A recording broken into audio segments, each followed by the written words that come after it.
দিশা মা, তুই এসেছিস। আমি সেই তোর অপেক্ষায় বসে আছি।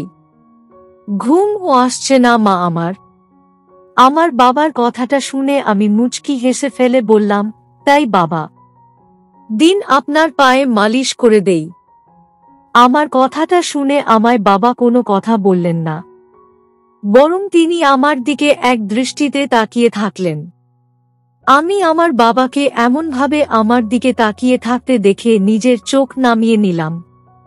আমি আমার বাবার পাশে গিয়ে বসলাম। আমি আমার বাবার পাশে গিয়ে বসতেই বাবাকে বললাম, বাবা, দিন আপনার পায়ে গরম জলের মালিশ করে দেই। আমার কথাটা শেষ হতেই আমার বাবা আমার দিকে তার পা জোড়া এগিয়ে দিল। আমার বাবার জোড়া আমার দিকে এগিয়ে দিতেই আমি আমার বাবার দিকে তাকালাম। আমি আমার বাবার দিকে তাকাতেই আমি দেখতে পেলাম আমার বাবা আমার দিকে তাকিয়ে আছেন। আমি বিষয়টা ঠিক বুঝতে পারলাম না। আমি আমার বাবার দিকে তাকাতেই আচমকা আমার বাবা আমাকে খানিক অবাক করে দিয়ে আমাকে, হ্যালো আমার কলিজার বন্ধুরা, কেমন আছো সবাই? প্রতিদিনের মতো আজও আমি তোমাদের মাঝে নতুন একটি ভিডিও নিয়ে হাজির হয়েছি। আজ আমি তোমাদের বলবো আমার নিজের আপন বাবার সাথে আমার জীবনের আরও একটি অসাধারণ সত্যি গল্প। আমি জানি এমন গল্প হয়তো তোমরা এর আগে কখনো শোনোনি। আমি শতভাগ সিওর হয়ে বলতে পারি আজকের ভিডিওটা দেখার পর তোমাদের ও জল আসবে। তাই তোমাদের অনুরোধ করছি সম্পূর্ণ ভিডিওটি দেখার। তো বেশি কথা না বলে চলো গল্প ফিরে যাই। আমার নাম দিশা রায়। আমার বয়স বর্তমানে 21। আমি আমার বাবা মায়ের একমাত্র মেয়ে। আমার বাবা মায়ের সাথে গ্রামে থাকি।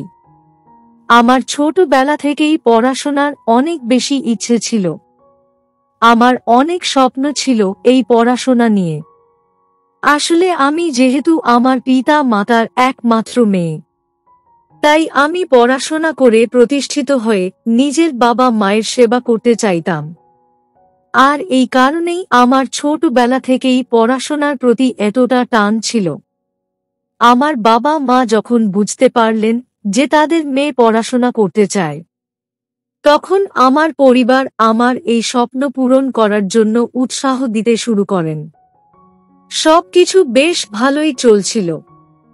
তবে এই ভালোটা বেশি দিনের জন্য ছিল না। আমি যখন স্কুল শেষ করব ঠিক তখনই আমার মা ভীষণ রকম অসুস্থ হয়ে পড়েন। আমার মা অসুস্থ হয়ে পড়তেই আমাদের পরিবারের সুখটা যেন থমকে গেল। আমার বাবা ও আমি অনেক চেষ্টা করি যাতে করে আমার মা সুস্থ হয়ে ওঠেন, কিন্তু আমার মা সুস্থ হয়নি। আমার মা বিছানায় পড়ে যান। আমার মা অসুস্থ হয়ে পড়তেই আমি আমার মায়ের সেবা করতে থাকি। সেই সাথে আমার পড়াশোনা চলতে থাকে। আমি আমার স্কুলে নিয়মিত যেতাম আর মন দিয়ে পড়াশোনা করতাম, কারণ আমি যেই স্বপ্ন দেখেছি সেই স্বপ্ন পূরণ আমাকে করতেই হবে। আমি রোজ স্কুল শেষ করে বাড়ি ফিরে এসে আমার ঘরের সকল কাজ আমি নিজেই করতাম। সেই সাথে আমি রান্নাও করতাম। আমার বাবা যেহেতু একটা চাকরি করতেন, তাই বাবা তেমন কোনো কাজ করতে পারতেন না। তাই আমাকেই সকল কাজকর্ম করতে হতো। আমি রোজকার মতো আজ সকালে ঘুম থেকে উঠে আমার জন্য টিফিন রেডি করছিলাম। আমি টিফিন রেডি করতেই আমার বাবা ঘরে গিয়ে বাবাকে ডাকতেই আমার বাবা আমাকে বললেন, কিরে দিশা মা আমার, তুই হঠাৎ আমার ঘরে? আমি আমার বাবাকে বললাম, না আসলে বাবা, টিফিন রেডি হয়ে গেছে, আপনি টিফিন নিয়ে অফিসে যাবেন না? আমার কথাটা শেষ হতেই আমার বাবা হেসে ফেললেন। আমার বাবা হেসে ফেলে আমার দিকেই তাকিয়ে আছেন। আমি ঠিক বুঝতে পারছি না যে আমার বাবা আমার দিকে এমনভাবে তাকিয়ে আছেন কেন। আমি আমার বাবার দিকে তাকিয়ে কৌতূহলী কণ্ঠে বাবাকে জিজ্ঞেস করলাম, বাবা, আপনি আমার দিকে এমনভাবে তাকিয়ে আছেন কেন? কি হয়েছে বাবা? আমি কি কোনো ভুল করেছি? আমার প্রশ্নের জবাবে আমার বাবা আমাকে বললেন, আরে পাগলি মেয়ে আমার, আজ যে ছুটির দিন, সেই কথা কি তোর মনে নেই? আমি আমার বাবার মুখে ছুটির কথাটা শুনে আমি নিজেও হেসে ফেললাম।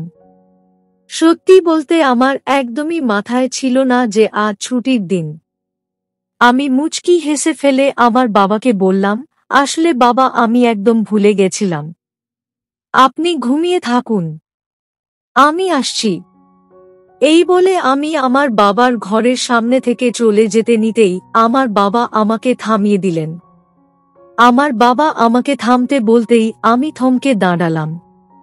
আমি থমকে দাঁড়িয়ে আমার বাবার দিকে তাকাতেই আমার বাবা আমার দিকে খানিক এগিয়ে আসলেন।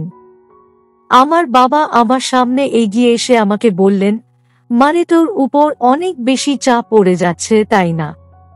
আমি আমার বাবার কথাটা শুনে মুচকি হেসে ফেলে বললাম, আরে না বাবা, ঠিক আছে।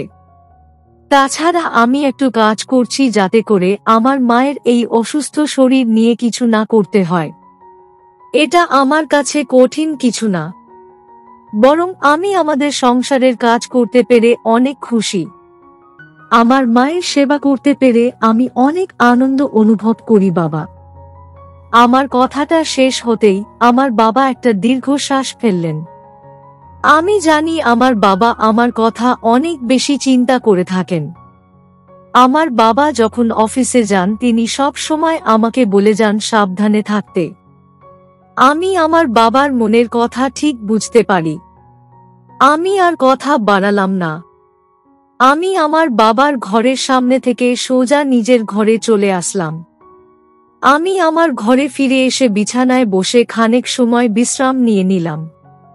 আসলে রোজ সকাল সকাল ঘুম থেকে উঠে রান্না করতে করতে আমি একটু বিশ্রাম করার সময় পাই না। আজ যখন ছুটির দিন তাই ভাবছি একটু বিশ্রাম নিয়ে নেই। আমি আমার ঘরে বসে বিশ্রাম নিচ্ছি আর আপন মনে ভাবছি আমি আমার জীবনে আর কি কি জিনিস অর্জন করতে পারবো। আমি আপন মনে এসব চিন্তা করছি এমন সময় আচমকা আমার মনটা কেন যেন ভীষণ রকম অশান্ত হয়ে উঠল। আমি ঠিক বুঝতে পারলাম না যে আমার মনটা এমনভাবে অশান্ত হয়ে উঠেছে কেন। এর আগে তো কখনোই আমার মন অশান্ত হয়নি। কেন যেন আচমকাই আমার কোনো কিছুই ভালো লাগছে না। কি যে করব, কিছুই আমি বুঝতে পারছি না। আমি বেশ খানিক সময় নিজের ঘরে নিশ্চুপ হয়ে বসে থাকার পর ভাবলাম ফোনটা নিয়ে একটু সিরিয়াল দেখি। এতে করে আমার মাথা থেকে সকল ধরনের চিন্তা চলে যাবে। আমি আমার ভাবনা মতো ফোনটা হাতে নিয়ে সিরিয়াল দেখতে শুরু করি। প্রায় বেশ খানিক সময় ধরে সিরিয়াল দেখার পর আমার মনটা শান্ত হলো না। আমি বুঝতে পারছি আমাকে এমনভাবে বসে থাকলে চলবে না। আমাকে আমার মনটা শান্ত করতে হলে অবশ্যই কিছু কাজ করতে হবে। আমি আমার ভাবনা অনুযায়ী নিজের বিছানা থেকে উঠে সোজা চলে গেলাম কাজ করে। আমি আমার ঘরে বসেই কাজ করছি। প্রায় ঘন্টা খানেক সময় আমি কাজ করার পর আচমকা আমার চোখ পড়ল আমার ঘরের দরজার দিকে। আমি আমার ঘরের দরজার দিকে তাকাতেই আমার চোখ জোড়া যেন আটকে গেল। আমি দেখতে পেলাম আমার বাবা আমার ঘরের সামনেই দাঁড়িয়ে আছেন। আমি আমার বাবাকে এমনভাবে ঘরের দরজার সামনে দাঁড়িয়ে থাকতে দেখে খানিক অবাক হয়ে গেলাম। আমার কপালে চিন্তার ভাঁজ পড়ে গেল। আমার মনটা কেমন যেন করে উঠল। আমি বসা থেকে উঠে পড়ে সোজা আমার বাবার সামনে এসে দাঁড়ালাম। আমি আমার বাবার সামনে এসে দাঁড়াতেই আমার বাবা আমার সাথে কোনো কথা না বলে সোজা ওনার ঘরের দিকে চলে গেল। আমার বাবার এমন অদ্ভুত ব্যবহার আমার মোটেও ভালো লাগলো না। আমি ভাবছি বাবা যখন আমার ঘর অবধি এসেই পড়েছিলেন, তবে তিনি আমাকে ডেকে দিলেন না কেন? আমি আপন মনে এটাই ভাবছি। রাতের দিকে খানিক ঠান্ডা পড়েছে, তাই আমি কাঁথা নিজের গায়ে জড়িয়ে নিয়ে পড়ার টেবিলে বসে পড়াশোনা করছি। প্রায় ঘন্টা 2 সময় একটানা পড়াশোনা করার পর আমি আমার পড়ার টেবিল থেকে উঠে পড়লাম। আমি আমার পড়ার টেবিল থেকে উঠে পড়ে সোজা চলে গেলাম আমার বাবার ঘরের দিকে। আমি আমার বাবার ঘরের সামনে আসতেই আমি থমকে দাঁড়ালাম। আমি আমার বাবার ঘরের ভিতরে তাকাতেই দেখতে পেলাম আমার বাবা বিছানায় বসে নিজের পা নিজেই হাতেই মালিশ করছেন। বাবাকে তাঁর পা মালিশ করতে দেখে আমি আর অপেক্ষা করলাম না। আমি আমার বাবার ঘরে প্রবেশ করলাম। আমি আমার বাবার ঘরে প্রবেশ করতেই আমার বাবা আমার দিকে তাকালেন। আমার বাবা আমার দিকে তাকিয়ে নিশ্চুপ হয়ে আছেন। আমি আমার বাবার সামনে এসে দাঁড়িয়ে বাবাকে জিজ্ঞেস করলাম, বাবা, আপনার পায়ে কি হয়েছে? সত্যি করে বলুন তো আমায়।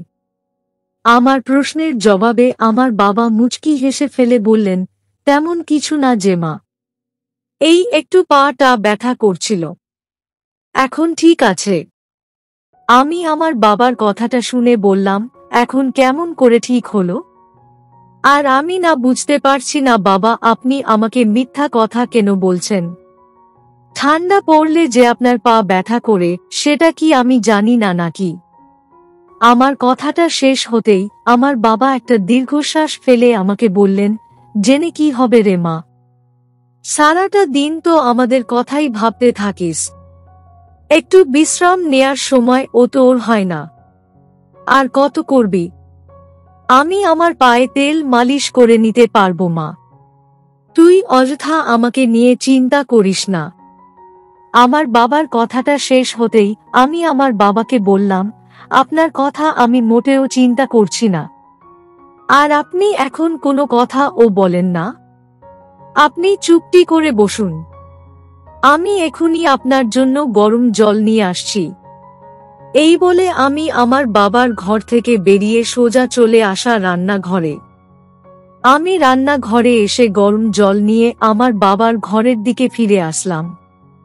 আমার বাবা যদিও বারবার আমাকে বারণ করছিল, তবে আমার বাবার এই বারণ আমি একদমই শুনিনি। আমি আমার বাবার ঘরে এসে আমার বাবার পায়ে গরম জলের সেক দিতে লাগলাম। আমার বাবা এখন একদম নিশ্চুপ হয়ে আছেন। আমি আমার মতো বাবার সেবা করে যাচ্ছি। এইদিকে আমার বাবা আমার দিকেই তাকিয়ে আছেন এক দৃষ্টিতে। আমি আমার বাবার এমন অদ্ভুতভাবে তাকানোর মানেটা ঠিক বুঝতে পারছি না। আমি বাবার পায়ে গরম জলের সেক দিচ্ছি বলে কি বাবা আমার দিকে এমনভাবে তাকিয়ে আছেন, নাকি অন্য কিছু? আমি আমার মনের মাঝে তৈরি হয়ে থাকা প্রশ্নের কোনো জবাব খুঁজে পাচ্ছি না। আমি বেশ খানিক সময় নিয়ে আমার বাবার পায়ে গরম জল মালিশ করে দেওয়ার পর আমার বাবা আমাকে বললেন, হয়েছে মা, আর লাগবে না, তুই এখন গিয়ে পড়তে বস, আমার পায়ের ব্যথা সেরে গেছে অনেকটাই। আমি আমার বাবার কথাটা শুনে মুচকি একটা হাসি দিয়ে নিজের ঘরে ফিরে আসলাম। আমি আমার ঘরে এসে পড়াশোনা শুরু করি। রাতের খাবার আমি আমার বাবার সাথে বসে খেয়ে নিলাম। আমার খাওয়ার আগে যদিও আমি আমার মাকে সবার আগে খাবার খাইয়ে দিয়ে এসেছি, তাই খাবার খাওয়ার পর আমার তেমন কোনো কাজ ছিল না। রাতের খাবার খাওয়া শেষ করে আমি নিজের ঘরে এসে শুয়ে আছি। আমি বিছানায় শুয়ে পড়তেই আমার মাথায় আবার নানা ধরনের চিন্তা কাজ করতে লাগলো। আমি আজ আমার বাবার কথা ভাবছি শুধু। আমার বাবা হলেন একজন আদর্শ পিতা। তাকে নিয়ে আমি যতটাই বলি না কেন অনেক কম হয়ে যাবে। কিন্তু তাই বলে আমার মাথায় ওনার চিন্তা এমনভাবে কাজ করছে কেন? এই বিষয়টা আমার নিজের কাছেই ভীষণ অদ্ভুত লাগছে। আমি আপন মনে আমার বাবার কথা বেশ খানিক সময় চিন্তা করতেই আমার চোখের কোণে জল চলে আসলো। আমি নিজের চোখের কোণ থেকে জল মুছে নিয়ে ঘুমিয়ে পড়ার চেষ্টা করলাম, কারণ আগামীকাল সকালে আবার আমাকে দ্রুত ঘুম থেকে উঠতে হবে। পরদিন সকালে আমি ঘুম থেকে উঠে প্রতিদিনের ন্যায় সকল কাজকর্ম শেষ করে নিলাম। আমি আমার সকল কাজকর্ম শেষ করে নিয়ে আমার স্কুলে চলে গেলাম। স্কুল শেষ করে বাড়ি ফিরে এসে আমি আমার মায়ের সেবা করলাম। আমি আমার মায়ের সেবা করার পর আমার মায়ের সাথে বসে অনেকটা সময় ধরে গল্প করলাম। রাতের দিকে আমার বাবা বাড়ি ফেরার পর আমি আমার পড়াশোনা শুরু করি। আমি আমার পড়াশোনায় আজ একটু বেশি ব্যস্ত হয়ে পড়েছিলাম, যেই কারণে আমার বাবার পায়ে গরম জলের মালিশ করাটা একদমই ভুলে গেছিলাম। আমার পড়াশোনা শেষ হতেই আমার বাবার কথা আমার মনে পড়ে গেল। বাবার কথা মনে আসতেই আমি দ্রুত গরম জল নিয়ে আমার বাবার ঘরে চলে আসি। আমি আমার বাবার ঘরে আসতেই আমার বাবা আমাকে দেখতে পেয়ে বলে উঠলেন, দিশা মা, তুই এসেছিস। আমি সেই তোর অপেক্ষায় বসে আছি। ঘুমও আসছে না মা আমার। আমার বাবার কথাটা শুনে আমি মুচকি হেসে ফেলে বললাম, তাই বাবা, দিন আপনার পায়ে মালিশ করে দেই। আমার কথাটা শুনে আমায় বাবা কোনো কথা বললেন না, বরং তিনি আমার দিকে এক দৃষ্টিতে তাকিয়ে থাকলেন। আমি আমার বাবাকে এমনভাবে আমার দিকে তাকিয়ে থাকতে দেখে নিজের চোখ নামিয়ে নিলাম। আমি আমার বাবার পাশে গিয়ে বসলাম। আমি আমার বাবার পাশে গিয়ে বসতেই বাবাকে বললাম, বাবা, দিন আপনার পায়ে গরম জলের মালিশ করে দেই। আমার কথাটা শেষ হতেই আমার বাবা আমার দিকে তার পা জোড়া এগিয়ে দিল। আমার বাবার জোড়া আমার দিকে এগিয়ে দিতেই আমি আমার বাবার দিকে তাকালাম। আমি আমার বাবার দিকে তাকাতেই আমি দেখতে পেলাম আমার বাবা আমার দিকে তাকিয়ে আছেন। আমি বিষয়টা ঠিক বুঝতে পারলাম না। আমি আমার বাবার দিকে তাকাতেই আচমকা আমার বাবা আমাকে খানিক অবাক করে দিয়ে আমাকে বললেন, মা, তুই যেভাবে আমার খেয়াল রাখিস এমনভাবে আমি তোর খেয়াল রাখতে পারি না। আমাকে ক্ষমা করে দিস মা। আমি আমার বাবার কথাটা শুনে বললাম, বাবা, আপনি এটা কি বলছেন? আমি আপনার সন্তান, আপনার সেবা করা আমার দায়িত্ব। আমার কথাটা শেষ হতেই আমার বাবা আমার মাথায় আলতো করে হাত বুলিয়ে দিলেন। অতঃপর আর কি আমি আর আমার বাবা একসাথে বসে অনেক সময় ধরে গল্প করলাম। সত্যি এমন একজন বাবার সন্তান হতে পেরে আমি অনেক খুশি। তো বন্ধুরা, এই ছিল আমার নিজের আপন বাবার সাথে আমার জীবনের একটি সত্যি ঘটনা। তোমাদের কেমন লাগলো আজকের গল্পটা? অবশ্যই কমেন্টে জানাবেন। প্রিয় বন্ধুরা, আজকের ভিডিওটি এখানেই শেষ করলাম। যদি আমাদের ভিডিওটি আপনাদের ভালো লেগে থাকে তবে একটা লাইক করবেন এবং চ্যানেলটি সাবস্ক্রাইব করবেন। আজকের জন্য আপনাদের কাছে বিদায় নিচ্ছি। দেখা হবে আগামীকাল নতুন একটি ভিডিও নিয়ে। সে পর্যন্ত সবাই ভালো থাকবেন। ধন্যবাদ।